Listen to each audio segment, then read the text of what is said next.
Hi, I'm Carl Salvaggio. We're here at the Chester F. Carlson Center for Imaging Science at RIT.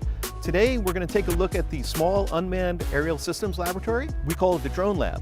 If you like to tinker with things, you like to build things, you like to fly remote control aircraft, you like science, engineering, math, computer science, then you're at the right place. So let's go inside and take a look.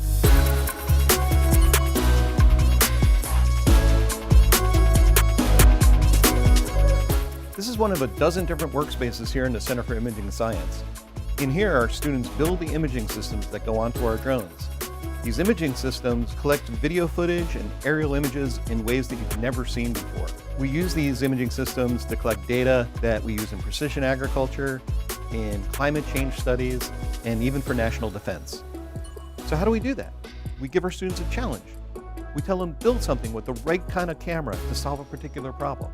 Whether that camera is an RGB camera, a thermal infrared imager, a hyperspectral sensor, a LiDAR system, or even a radar. But these systems can only be 20 pounds to fly on our aircraft. So our students, our faculty, and our staff researchers all get together and solve this as a team.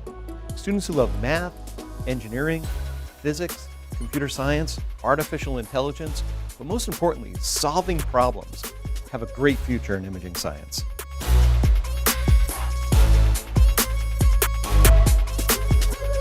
When imaging science students leave here, they go out, they get great jobs with great companies and great starting salaries. We'd love you to be a part of that. So why don't you come to RIT, ask for the imaging science program in the College of Science, and we'd love to show you around.